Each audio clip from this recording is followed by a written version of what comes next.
Hello friends. समीकरणों को solve करने के लिए आज हम लोग एक मेथड को पढ़ने वाले हैं जिसका नाम है बाइसेक्शन मेथड। इस मेथड का यूज़ जनरली हम समीकरणों या इक्वेशंस के रूट निकालने में यूज़ करते हैं। तो पहले हम इसको समझते हैं कि क्या ये विधि होती है, क्या ये मेथड होती है, फिर एक एग्जाम्पल के थ्रू हम इस मेथड को समझेंगे। ठीक है, तो स्टार्ट करते हैं। सबसे पहले इसके कुछ स्टेप्स होते हैं, तो पहले हम आपको कुछ स्टेप्स बताते हैं उसमें कौन कौन से स्टेप्स होते हैं फॉलो। ठीक है, तो सबसे पहले जो आपकी फर्स्ट स्टेप है वो ये होती है, let f x equal to 0 is the given equation.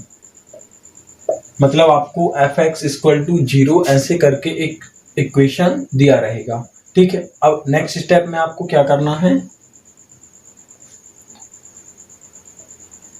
Find A and B such that FA is less than 0 and FB is greater than 0। It means आपको fx इक्वल टू 0 एक equation दी रहेगी, आपको क्या करना है, find A and B such that FA is less than 0 and FB which is greater than 0। मतलब आपको इस इक्वेशन में 0, 1, 2, 3, 4 इस टाइप की वैल्यूज को पुट करना है और एक वैल्यू पर जो आपकी फंक्शन की वैल्यू है वो नेगेटिव आना चाहिए और एक पर वैल्यू आना चाहिए पॉजिटिव। मतलब एक पर ऋणात्मक आना चाहिए और एक पर आना चाहिए आपकी वैल्यू धनात्मक। ठीक है, जब यहाँ से आप लोग A और B निकाल लेंगे, इसके बाद हम इसका अप्रोक्सीमेशन शुरू करते हैं। अप्रोक्सीमेशन मीन्स होता है सन्निकटन, और वो इस तरीके से दिया जाता है। स्टेप नंबर 3 आपकी होगी, first approximation root by bisection method.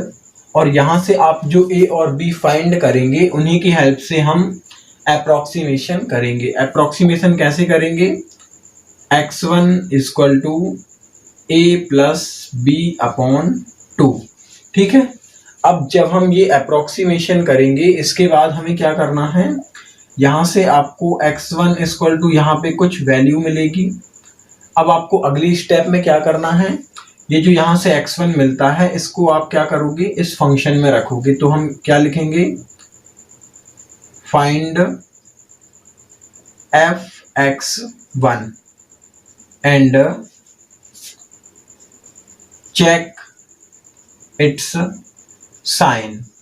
It means आपको क्या करना है, यहां से x1 की आपको कुछ वैल्यू मिलेगी, उसको आपको इस फंक्शन में रखना है। इस फंक्शन में रखने के बाद क्या करोगे, चेक इट्स साइन। मतलब हमें फिर उसका साइन देखना होगा, चिन्ह देखना होगा कि जो fx1 है वो नेगेटिव मिला है या पॉजिटिव मिला है। अब यदि इसमें दो केस बनते हैं, फर्स्ट वाला केस ये रहेगा आपका,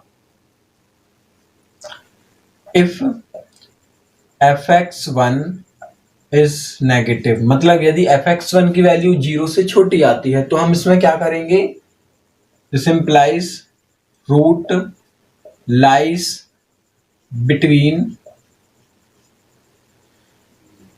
जो नेगेटिव आया है तो यहाँ पे जो रूट होगा हमारा वो x1 एंड b के बीच में होगा। Then second approximation root x2 equal to x1 plus b upon 2।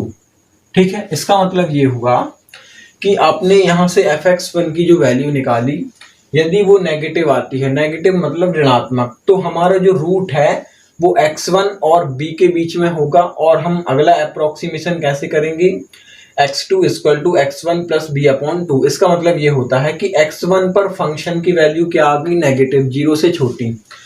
तो पहले जो a पर आई थी फंक्शन की वैल्यू नेगेटिव, हम उस a को इस x1 से बदल देते हैं। यहाँ पे a था अभी यहाँ पर, तो यहाँ पे अब क्या आ जाएगा, x1 आ जाएगा। ठीक है, अब ये हो गई आपकी पहली कंडीशन। और सेकंड कंडीशन आपकी ये बनेगी, ये if fx1 is greater than 0, this implies root lies between a and x1। ठीक है, और फिर आपका सेकेंड अप्रोक्सीमेशन क्या होगा?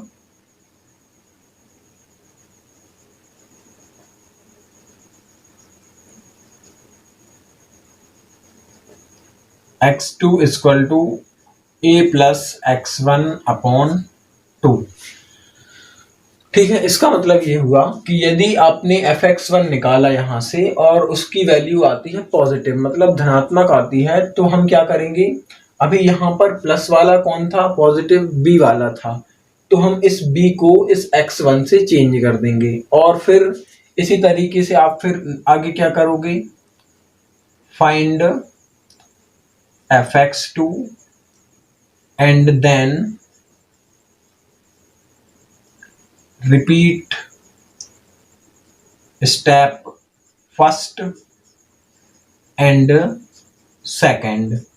इट मीन्स ये होता है कि यहां से आपको x2 मिलेगा, जैसे हमें यहां पर x1 मिला था तो हमने fx1 निकाला था, यहां से आपको fx2 मिलेगा तो आप क्या करोगे? fx2, यहां से x2 मिला तो आप fx2 निकालोगे। अब fx2 निकालोगे तो फिर आपको क्या करना है? ये पहली और ये दूसरी प्रोसेस को फिर से स्टार्ट करना है। फिर उस fx1 को यदि वो नेगेटिव आता है तो आप ये वाली प्रोसेस अपनाओगे, यदि पॉजिटिव आता है तो ऐसे करोगे। इस तरीके से आपको ये प्रोसेस कंटिन्यू लगभग 7 से 8 बार करनी होगी। और जब जो समीकरण का हमें वास्तविक मूल मिल जाएगा, मतलब ये है कि यहाँ पर ये जो x की वैल्यूज हैं किन्हीं दो स्थानों पर दशमलव के 2 या 3 अंकों तक सेम आ जाएगी, तो हम वहां पर इस विधि को स्टॉप कर देंगे और जो भी x की वैल्यू आएगी वो हमारा आंसर होगी। एक बार और एक्सप्लेन कर देते हैं। fx बराबर 0, ये हमें इक्वेशन दी रहेगी। हमें क्या करना है? a और b फाइंड करना है। कैसे करना है? इस समीकरण में 0 1 2 3 4 इस टाइप की वैल्यूज को रखकर। एक पर फंक्शन की वैल्यू नेगेटिव आएगी मतलब ऋणात्मक, एक पर फंक्शन की वैल्यू आएगी धनात्मक। ठीक है, उसके बाद हम अप्रोक्सीमेशन स्टार्ट करेंगे, वो होगा a प्लस बी अपॉन 2। इसके बाद हमें यहाँ से x1 मिलेगा। अब यदि x1 मिला तो हम फिर इस x1 को इस समीकरण में रखेंगे। समीकरण में रखने के बाद क्या होगा? यहाँ से हमें fx1 की कुछ वैल्यू मिलेगी, तो या तो वो पॉजिटिव होगी या नेगेटिव होगी। अब यदि वो fx1 की वैल्यू नेगेटिव होती है तो यहाँ पर जो a नेगेटिव वाला था हम इसको x1 से बदल देंगे और हमारा अगला अप्रोक्सीमेशन होगा x1 प्लस बी अपॉन 2। अब यदि fx1 की वैल्यू पॉजिटिव आती है तो हमारा रूट होगा a और x1 के बीच में, और हमारा सेकेंड अप्रोक्सीमेशन होगा a प्लस x1 अपॉन 2। और फिर इसी तरीके से ये दोनों स्टेप हमें फिर से रिपीट करना पड़ेंगी। और ये प्रोसेस हमें जब तक कंटिन्यू करना है जब तक कि हमें x की दो वैल्यू सेम नहीं मिल जाती। ठीक है, अब ये हो गई मेथड। आइए अब हम इसका एग्जांपल समझते हैं। ओके,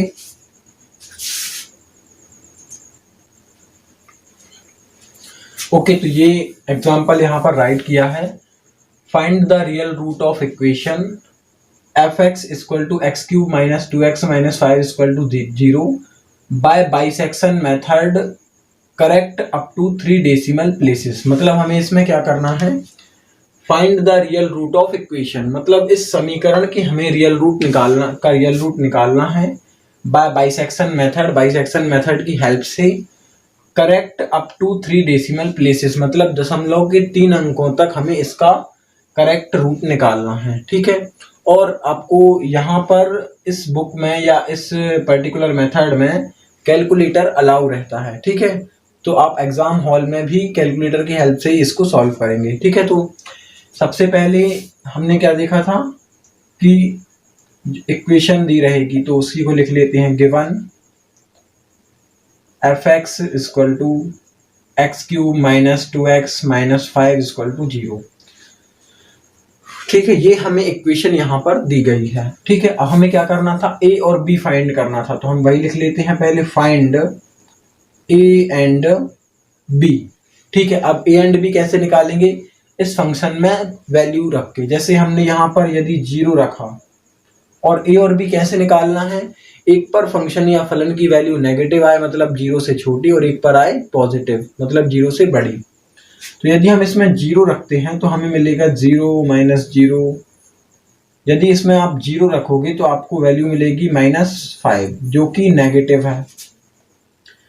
यदि आप इसमें 1 रखते हो तो आपको मिलेगा 1 माइनस 2 माइनस 5 इक्वल टू होता है -6 जो कि नेगेटिव है। ठीक है, यदि आप इसमें 2 रखते हो तो आपको मिलेगा 2 2 जा 4 2 जा 8 माइनस 4 माइनस 5 -1 जो कि नेगेटिव है। यदि आप इसमें 3 रखते हो तो यहाँ पे हमें मिलेगा 27 माइनस 6 माइनस 5 इक्वल टू 16। ठीक है, अब आप लोग देखिए 2 पर फंक्शन की वैल्यू नेगेटिव है, मतलब यदि हम x बराबर 2 रखते हैं तो फंक्शन की वैल्यू नेगेटिव आती है, यदि 3 रखते हैं तो फंक्शन की वैल्यू पॉजिटिव आती है। इसका मतलब हम a बराबर 2 ले सकते हैं और b बराबर 3 ले सकते हैं। लेकिन यदि हम ऐसे करेंगे तो इसमें जो हम सॉल्व करने की स्टेप्स हैं वो और ज़्यादा बढ़ जाएंगी। तो हम क्या करेंगे, रूट के बिल्कुल पास में जाके उसको सॉल्व करेंगे। हमें यहाँ से ये पता चल गया कि 2 और 3 के बीच में हमारा रूट है। ठीक है, तो हम क्या करते हैं, इसमें 2.5 और रखते हैं। जब हम इसमें 2.5 रखेंगे, अभी हम यहाँ पर डायरेक्ट वैल्यू लिख दे रहे हैं। ठीक है, तो हमें मिलेगा 5.625 जो कि क्या है, पॉजिटिव है। इसका मतलब ये हुआ कि हमारा रूट 2 और 2.5 के बीच में है। हम इसमें 2.4 और रखते हैं तो हमें मिलेगा 9.024 जो कि पॉजिटिव है। यदि हम इसमें f2.3 रखें तो हमें वैल्यू क्या मिलेगी, 2.567 जो कि पॉजिटिव है। यदि इसमें हम 2.2 रखें तो हमें वैल्यू मिलती है 1.248 विच इज पॉजिटिव। यदि हम इसमें f2.1 रखते हैं तो हमें वैल्यू मिलती है 0.061 जो कि एक पॉजिटिव है। तो आप देखिए यदि हम x बराबर 2 रख रहे हैं तो -1 है मतलब नेगेटिव, और 2.1 रख रहे हैं तो क्या है, पॉजिटिव। इसका मतलब हमारा रूट कहाँ है, 2 और 2.1 के बीच में है। ठीक है, तो हम क्या करेंगे, a बराबर लेंगे 2 और b बराबर ले लेंगे 2.1। अब इन सभी की हमें जरूरत नहीं है, केवल हम ये वाला 2 वाला और 2.1 वाला लिख लेते हैं। ठीक है,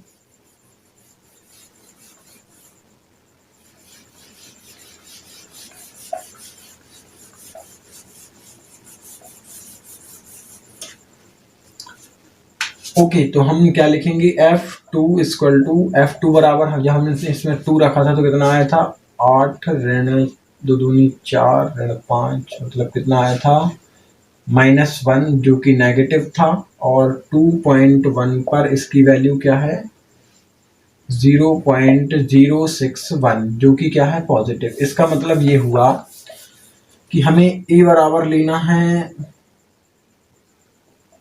2 और b बराबर लेना है 2.1। अब यहां से हम अप्रोक्सीमेशन स्टार्ट करेंगे। ठीक है, तो फर्स्ट अप्रोक्सीमेशन रूट क्या होगा, first approximation root is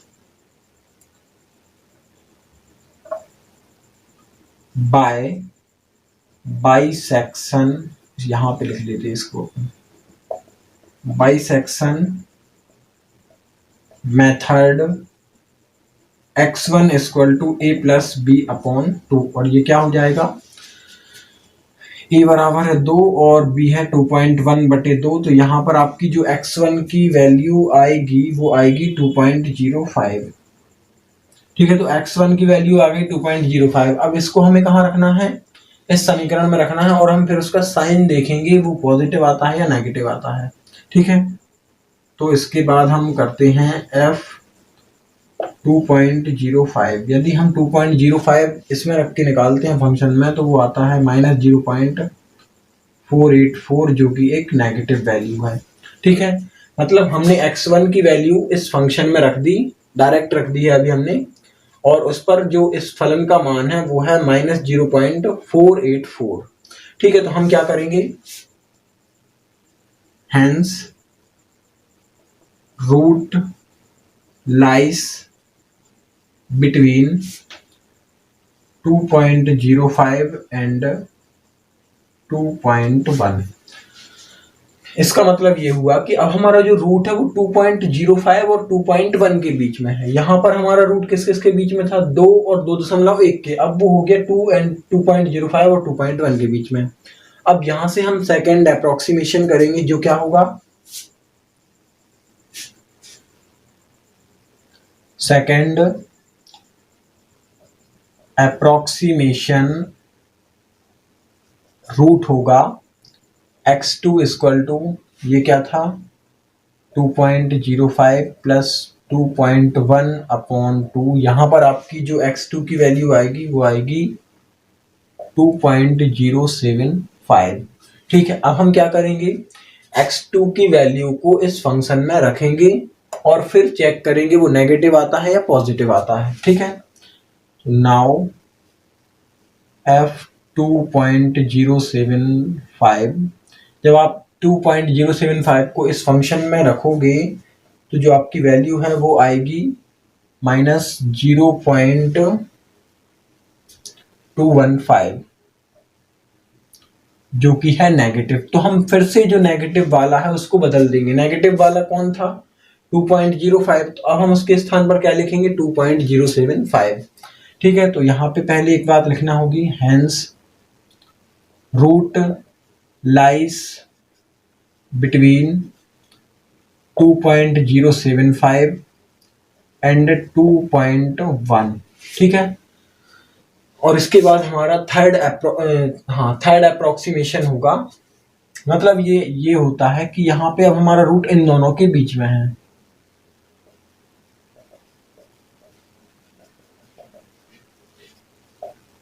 third approximation हमारा क्या होगा, x3 equal to 2.075 plus 2.1 upon 2। यहाँ से आपको x की वैल्यू मिलेगी 2.087। अगेन हम क्या करेंगे, इसको रखेंगे इस फलन में।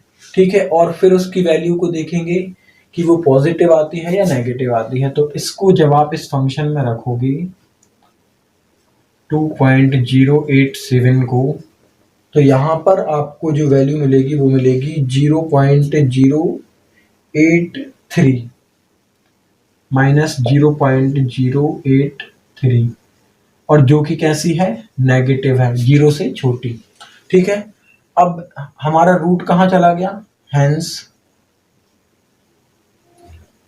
Root lies between 2.087 and 2.1।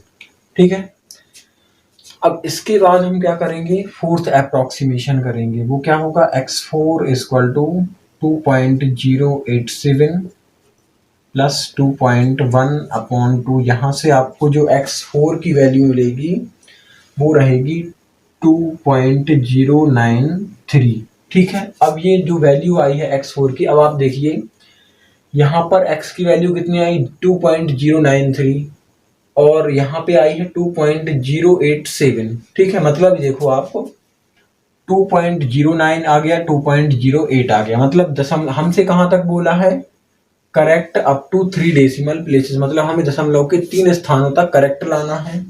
लगभग 2 स्थानों तक करेक्ट आ चुकी है। जैसे ये 2 वैल्यू लगभग एक जैसी आ जाएंगी, हम वहीं पे अपना ये जो मेथड है इसको स्टॉप कर देंगे और उसी को आंसर मान लेंगे। ठीक है, तो यहाँ से x4 की वैल्यू आई है।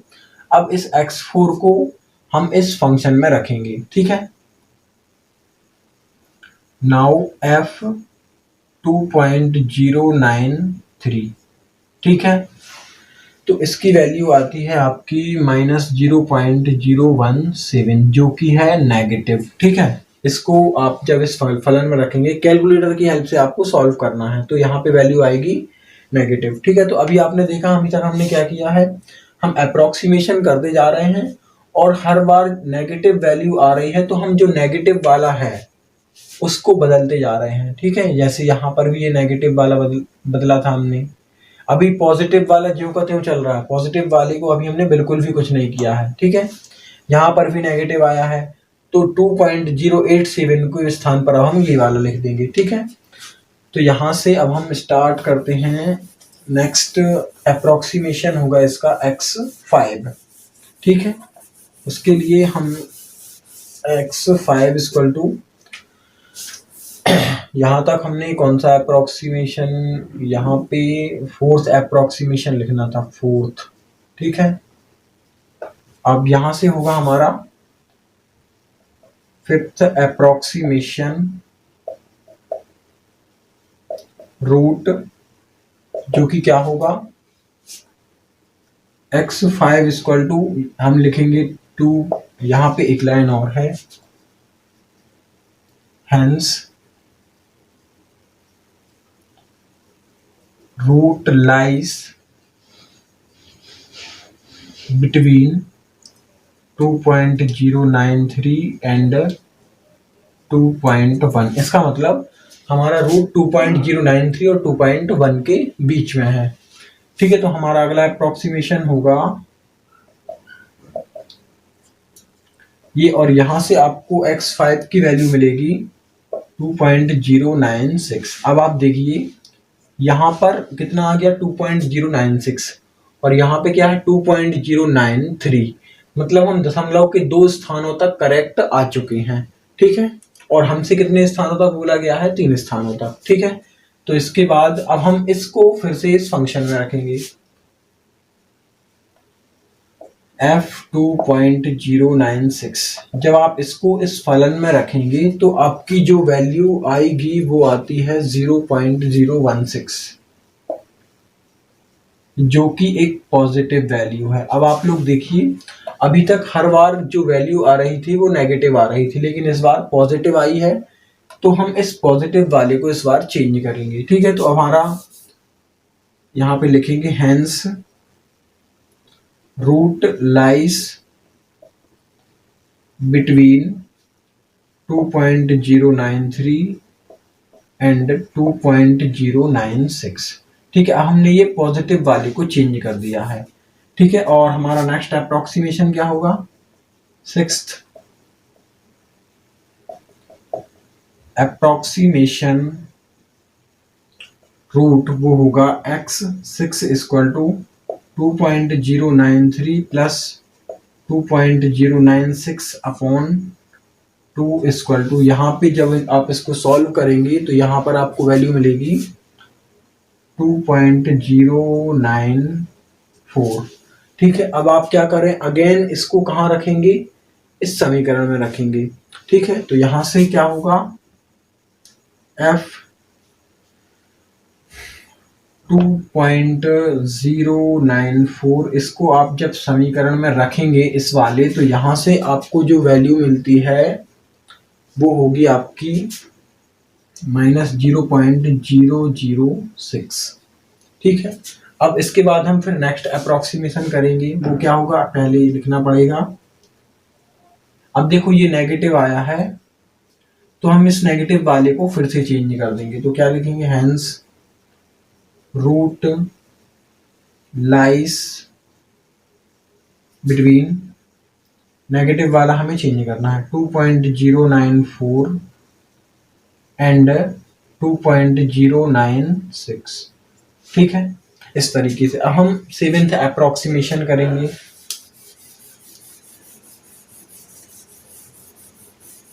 इसका मतलब ये हुआ कि हमारा जो रूट है वो इन दोनों के बीच में है, ये 2.096, ठीक है। तो क्या करते हैं, नेक्स्ट अप्रोक्सीमेशन मतलब seventh, x7 equal to 2.094 plus 2.096 upon 2, और यहाँ से x7 इक्वल टू हमें मिलेगा 2.093, ठीक है। तो अब हम क्या कर सकते हैं, देखो यहाँ पर वैल्यू क्या आई थी 2.094 और यहाँ पर आई है 2.093, ठीक है। तो हमने आपको बताया था कि दशमलव के कितने स्थानों तक पहुंचा था, 3 स्थानों तक, ठीक है। अब चाहें, यदि हम चाहें तो यहाँ पर अपनी इस प्रोसेस को रोक सकते हैं और या तो हम इसे आंसर मान सकते हैं या इसे आंसर मान सकते हैं। और यदि आपको बिल्कुल एक्यूरेट लाना है तो इसमें 1-2 स्टेप और बढ़ जाएंगी, लेकिन हमें वहाँ तक यदि नहीं करना चाहते हैं तो हम उसको यहीं पर भी छोड़ सकते हैं। ठीक है, तो यहाँ पर ये लगभग सेम आ चुकी है। यहाँ पर 2.094 है और यहाँ पर 2.093 है। ठीक है, तो हम या तो इसको या फिर इसको, इन दोनों में से किसी को भी अपना एक आंसर मान सकते हैं। ठीक है, तो अभी हम लास्ट में ये आया तो इसी को हम अभी अपना आंसर मान सकते हैं। ठीक है, तो हम लास्ट में लिखेंगे हैंस। ठीक है, the approximation root correct up to 3 decimal places is x equal to 2.093। ठीक है, ये हो गया आपका आंसर। ठीक है, तो इसमें हमने जनरली क्या किया है, एक हमें इक्वेशन दी गई थी जिसको हमने पहले 2 रूट निकाले, जिसके ए और बी ऐसी वैल्यू हमने निकाली जहां पर एक पर फंक्शन की वैल्यू नेगेटिव थी और एक पर थी पॉजिटिव। फिर उसके बाद हमने अप्रोक्सीमेशन स्टार्ट किया और हम क्या करते थे, दोनों वैल्यू को जोड़ के 2 से भाग दे देते थे। ठीक है, उसके बाद जो भी वैल्यू आती थी उसको इस फंक्शन में रखते थे। यदि वो नेगेटिव आती है तो नेगेटिव वाले को चेंज करते हैं, और यदि पॉजिटिव आती है तो पॉजिटिव वाले को चेंज करके अगला अप्रोक्सीमेशन करते हैं। ठीक है, और ऐसा हम जब तक करते हैं जब तक हमें ये इस तरीके से 2 वैल्यू सेम नहीं मिल जाती। और हमसे जैसे दशमलव के 4 अंकों तक बोला गया है तो हम इसको दशमलव के 4 अंकों तक लेके जाएंगे, 4 डेसिमल प्लेसेस तक। ठीक है, तो इस तरीके से ये बाइसेक्शन मेथड को कंप्लीट करते हैं। आई होप आपको ये मेथड समझ में आई होगी। ठीक है, वीडियो देखने के लिए थैंक यू।